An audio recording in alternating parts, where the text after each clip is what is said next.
Researchers now believe that nearly half of dementia cases, they're linked to things that we can influence, that we can change. Like our Hello, friends, have you ever walked in a room and completely forgotten why you went there? Or you can't find your keys, only to find them already in your hand? We've all had moments like that, but when is it normal aging? We should further expect memory loss, cognitive decline, loss of hearing and vision, cataracts. Your skin will change. By the time we're in our 40s to 50s, we run into problems. And when could it represent something more?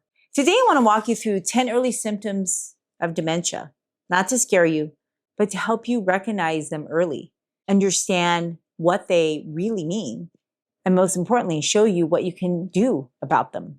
Because one of the biggest myths about dementia is that nothing can be done. And that's simply not true when you catch it early. I'm Dr. Lou, and I'm a double-boarded physician practicing for over 25 plus years. But dementia is personal for me because my mom had dementia. And had we recognized it earlier, maybe the outcome would have been different. So the first sign is short-term memory loss. If you know any friends or family with dementia, you know what I'm talking about. Like they forget conversations just that morning or just 5 minutes ago. And people with dementia, they tend to ask the same questions over and over, or they make the same statement over and over. And families will notice this before the person with dementia actually does. Now, the encouraging news is that your brain is like a muscle.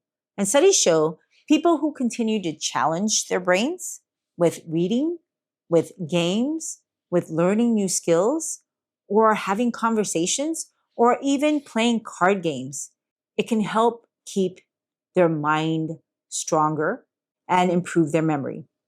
It doesn't have to be complicated. You can read a book, you can learn a language, there's lots of apps for that. You can play chess.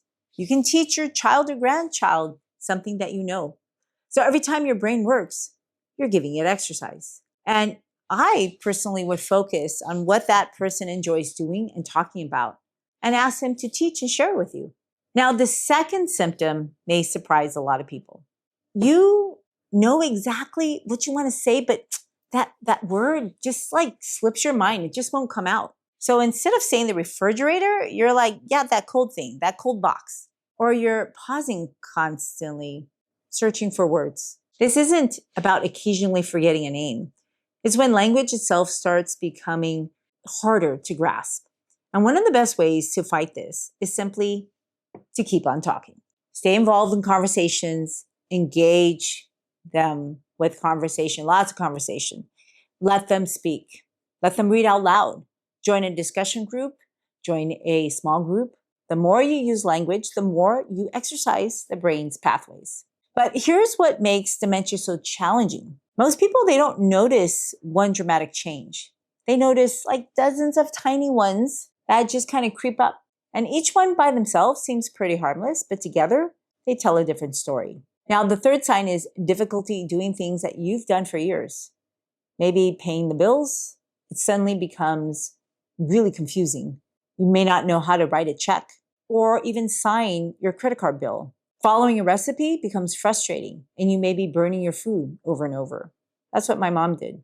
Operating a TV remote, it feels impossible, even now for me, but if you've been using it forever and you forgot how to use it, that may be a sign. It's because your brain is having problems organizing multiple steps. And one of the best treatments, it's not a medication. They don't work. It's really to simplify your life. Use large calendars, make checklists. Sometimes making life easier actually helps the brain perform better. Set yourself up for success, for that person that you love up for success. Remove clutter. The key is to have a consistent routine, like when you're back in school. Now, the fourth symptom is trouble planning ahead. You know, bills get missed, your mail gets unopened, your appointments are getting missed, and the house, it just feels disorganized. Now, many families, they may think their loved one, they have become like careless, sloppy, but often they're just struggling to organize simple information, simple reminders, written schedules, maybe a phone call to prompt them, setting clocks or calendars, having a daily routine. They all can make an enormous difference in the life of a person with dementia. Our brains, they love predictability.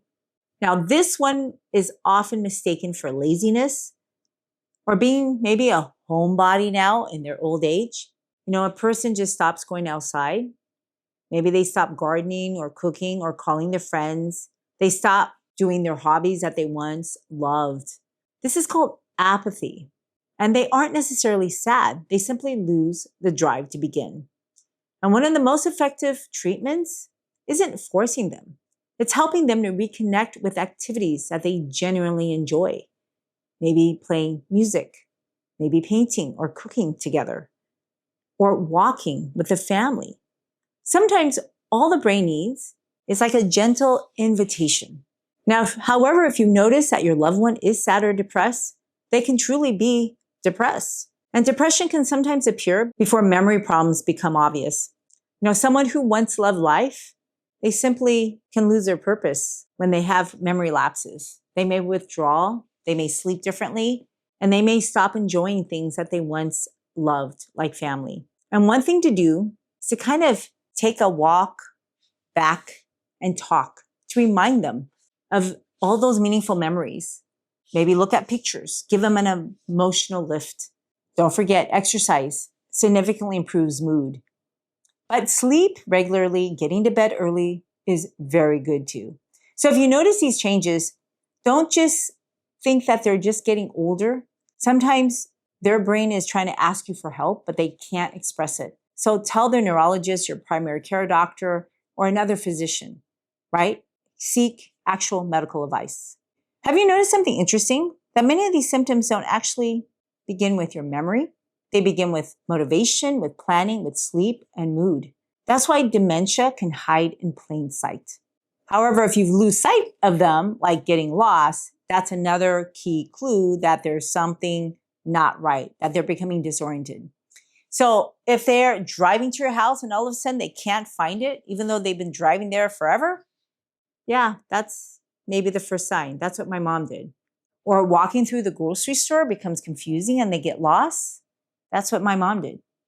Sometimes they lose track of the day or even the season. There could be simple visual reminders around the home. You can label things. You can put clocks and calendars. You can keep furniture in the same places. Just reduce confusion. And of course, sometimes people go in and out of disorientation. Don't let them go on their own. Walk with them, follow them. And by the way, if you find values in my videos, would you mind checking if you're subscribed? And if you are not subscribed, please hit the subscribe button, like button, and share button, because it does change how many people get to watch my videos. I appreciate your partnership in helping to change the world. The next one actually raises your risk of dementia if you don't get enough of it, or quality. That's poor sleep. Sleep changes are incredibly common throughout our different stages of life, but waking up repeatedly throughout the night just makes the daytime so much harder to socially interact. And some people, their circadian rhythm gets all confused.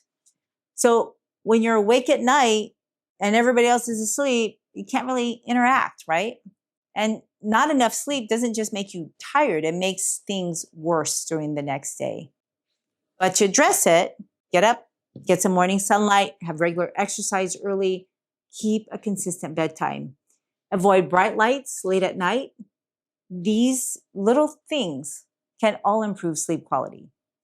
Now, your brain does some of its most important work when you're asleep. So start training your brain now. Now, maybe your loved one has been pulling away from you or from other people, kind of withdrawing from society. And that's one of the saddest symptoms in dementia, is that social withdrawal. People stop answering phones and invitations. They stop replying to emails. They become quieter. Family dinners can become exhausting for them, or exhausting for you trying to engage them. And sometimes it's simply because conversations become harder and harder. Other times, they may be embarrassed that they're forgetting things, so they don't want to say anything. The worst thing we can do is to let them be isolated. Keep inviting them, keep engaging them, keep including them, talk to them. Human connection keeps the brain active. Being alone is the worst thing we can do for a person who's demented. but I know it's going to be hard to do. And sometimes trying something new will give them anxiety. Or if life doesn't go as expected, they get very irritable. These are hard to accept. And in many families, people just think they've always had anxiety or irritability. Yeah, that may be true, but it's like amplified so much more. Everything is just exaggerated when you have dementia. Small problems, they become overwhelming because you can't solve them. Noise can become irritating. And changes in routine, creates a lot of frustration and anxiety. This isn't stubbornness. Their brain has a harder time to process information. And everyday situations become just super duper stressful for them. If you point your camera app to this QR code, it'll take you to a link for a free handout that I created just for you. And sometimes the best medicine is just to reduce the stress. Play some calming, relaxing music. Have a calm routine. Massage your hands. Even spending time with a pet has been shown to improve a person's emotional well-being. Now, unfortunately, many people already struggle with emotional well-being when they don't have dementia. And so I invite you to look for an emotional intelligence course. The earlier you start, the better off you'll be. Now, if you have one or several of these symptoms in you or someone else, it doesn't automatically mean that you or someone else has dementia. Many other conditions can all cause similar problems. Just poor sleep, or insomnia, depression, vitamin deficiencies, or medication side effects, or even hearing loss and vision problems. That's why if you can correct it, correct it. But it matters that you get evaluated early. Because here's the part that I find most hopeful. Researchers now believe that nearly half of dementia cases, they're linked to things that we can influence, that we can change, like our blood pressure, our physical activity, our hearing, our education, having diabetes, smoking, having social connections, having faith, and other lifestyle factors. So even if dementia runs in your family, healthy habits still matter. And studies have shown that people with a healthy lifestyle, they have a lower risk than those who have unhealthy habits, even when they carry a higher genetic risk. So your genes may load the gun, but your daily choices can change how likely that trigger is to be pulled. Your brain is changing every day. So the question is, are your habits helping it or hurting it? And what about your food habits? If you want to learn more about which foods to eat and not eat, watch the next video.